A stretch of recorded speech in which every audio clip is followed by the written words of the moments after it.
तो hello students, a very good afternoon. स्वागत है आप सबका हमारे चैनल न्यू लाइट प्रयास पर।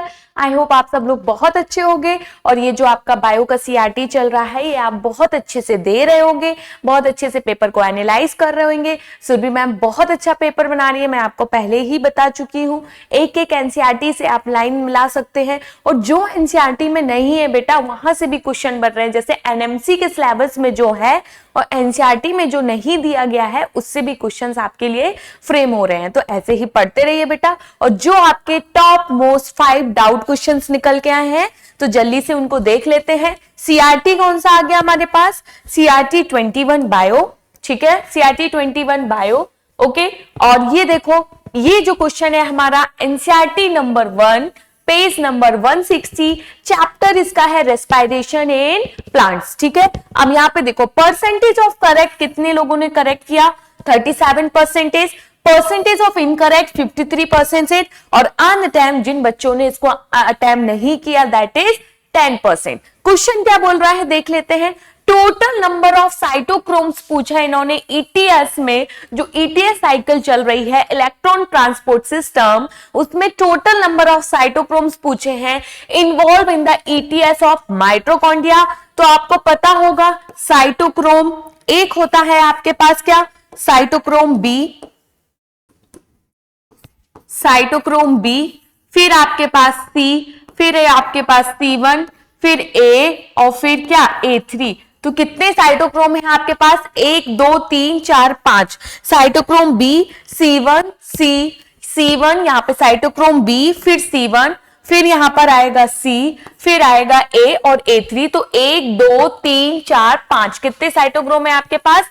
5 साइटोक्रोम है। तो आंसर आपका क्या हो जाएगा बेटा? फिफ्थ का fourth option is the correct answer, that is 5 cytochrome, cytochrome b, C1, C, A और A3, 5 साइटोक्रोम, ठीक है ना। तो करेक्ट आंसर बेटा इसका क्या जाएगा? फिफ्थ का फोर्थ ऑप्शन। चलो नेक्स्ट क्वेश्चन है बेटा एनसीईआरटी 1 पेज नंबर 162 163 से, ठीक है। परसेंटेज ऑफ करेक्ट कितने लोगों ने करेक्ट किया? 54%, इनकरेक्ट 39% और अनअटेम्प्ट 6% लोगों ने इसको अनअटेम्प्ट किया। देख लेते क्वेश्चन क्या बोल रहा है।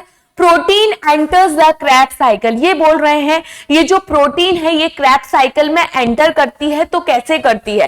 पहला दिया है अमीनो एसिड आफ्टर डीअमाइनेशन, दूसरा पाइवरेट, तीसरा एसिटाइल CoA और चौथा दिया है ऑल ऑफ दिस, ठीक है। तो बेटा जो एलिनीन है, एलिनीन एंटर करेगी एस पाइवरिक एसिड, ठीक है, एलिनीन पाइवरिक एसिड, और ग्लाइसिन जो है वो एंटर कर सकती है एस एसिटाइल CoA, ठीक है, एसिटाइल CoA। तो ये देखो प्रोटीन एंटर्स क्रैब साइकिल, ये तो बिल्कुल ही सही है। Amino acid after deamination, amino acid की तरह भी कर सकती है आफ्टर डीअमाइनेशन, पाइवरेट की तरह भी कर सकती है एलिनीन, ठीक है, एसिटाइल CoA की तरह भी कर सकती है ग्लाइसिन। तो आपका इसका आंसर क्या हो जाएगा बेटा? सेवेंथ का fourth option is the correct option, 7 का फोर्थ ऑप्शन आपका करेक्ट ऑप्शन हो जाएगा, ठीक है। नेक्स्ट क्वेश्चन देखो एनसीईआरटी 1 पेज नंबर 163 164 से है। Percentage of correct 50%, percentage of incorrect 37% और परसेंटेज ऑफ अनअटेम्प्ट 13% लोगों ने अनअटेम्प्ट किया है। हाउ मेनी मैचिंग करेक्ट, मैं पहले ही पूछी हूं, जो पूछा जाए उसको सर्कल कर लो। How many matching are correct with respect to RQ। ये RQ क्या है बेटा? वॉल्यूम ऑफ CO2 इवॉल्व, जितना निकल रहा है रिएक्शन में upon volume of O2 consume या फिर यूज, ठीक है। तो ये क्या है हमारा RQ। तो RQ बेटा ग्लूकोज के लिए, ग्लूकोज क्या है हमारा? कार्बोहाइड्रेट है, ग्लूकोज हमारा कार्बोहाइड्रेट है, तो RQ क्या हो जाएगी? 1 हो जाएगी, सही है। ट्राइपाइलमिथिन के लिए 1.7 नहीं होता है बेटा, ये गलत हो गया, 0.7 होता है। कितना? 0.7। तो यही इन्होंने करेक्ट पूछा है हमसे। मैलिक एसिड मोर देन 1, हाँ ऑर्गेनिक एसिड है, ऑर्गेनिक एसिड है तो मोर देन 1 सही हो जाएगा। और एल्कोहलिक फर्मेंटेशन के लिए इनफिनाइट, क्योंकि CO2 का तो होता है ऑक्सीजन 0 होता है, तो कैसा हो गया? किसी के नीचे 0 तो इनफिनाइट हो जाएगा। तो कितने सही हो गए? 1 2 3। तो सही आंसर आपका जाएगा second option is the correct answer, that is 3 are correct. एक गलत था हमारा, दैट इज 0.7, ठीक है।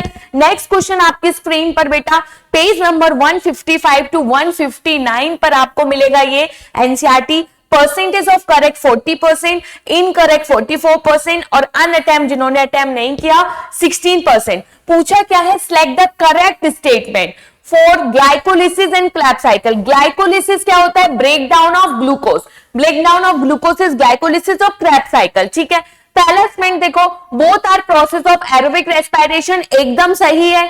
ग्लाइकोलिसिस हमारा एनारोबिक भी है, एनारोबिक के साथ एरोबिक भी है, जबकि क्रेब्स साइकिल हमारी सिर्फ कैसी है, aerobic respiration. 6 carbon containing compounds are involved in both process, सही हो जाएगा। Substrate level phosphorylation take place in both process, ये भी सही है। सबस्ट्रेट लेवल फॉस्फोराइलेशन मतलब डायरेक्ट फॉर्मेशन ऑफ एटीपी, जहां पर डायरेक्ट एटीपी बनेगी। ठीक है, decarboxylation process take place in both process, ये गलत हो जाएगा। डी कार्बोक्सिलेशन दोनों में नहीं होता है।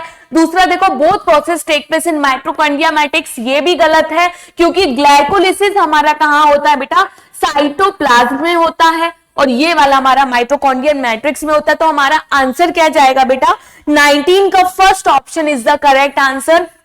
हमसे करेक्ट पूछे गए थे तो A B C is correct, तो 19 का first is the correct answer. Decarboxylation दोनों में नहीं होगा और बोथ प्रोसेस माइटोकॉन्ड्रियल मैट्रिक्स में नहीं होगी, क्योंकि ग्लाइकोलिसिस कहां होगा, साइटोप्लाज्म में। क्लियर, चलो नेक्स्ट क्वेश्चन देख लो। नेक्स्ट क्वेश्चन है एनसीईआरटी 1 पेज नंबर 175 टू 177 से। Percentage of correct 47%, percentage of incorrect 36% और अनअटेम्प्ट 13% लोगों ने। सिलेक्ट द इनकरेक्ट पूछा है बेटा, क्या पूछा है, इनकरेक्ट मैच। ओके, पहले दिया है कैनिटिन, कैनिटिन ऑटोक्लेव्ड हेरिंग स्पर्म डीएनए, एकदम सही है, एकदम सही है ये। दूसरा जियाटिन, तो जियाटिन हमें कॉर्न कर्नल से भी मिला था, साथ में कोकोनट मिल्क से भी मिला था, तो ये भी दोनों क्या हो गए, सही हो गए। ठीक है, और ये वाला देखो kinetin, kinetin cytokinin modified form of thymine, ये नहीं होता बेटा, this is modified form of adenine. क्या हो जाएगा, मॉडिफाइड फॉर्म ऑफ एडेनिन। और इनकरेक्ट ही पूछा था, तो 42 का क्या हो जाएगा बेटा, fourth option is the correct answer. तो हियर बेटा हमने अपने 5 डाउट क्वेश्चंस को देख लिए हैं। आई होप आप अपना गलतियां देख लेंगे, अपनी मिस्टेक देख लेंगे, आपने क्या सिली मिस्टेक की है। मिलते हैं नेक्स्ट वीडियो के साथ, तब तक के लिए स्वस्थ रहिए, खुश रहिए, पढ़ते रहिए, खुद खुश रहिए और दूसरों को भी खुश रहिए। जय जय हिंद बेटा।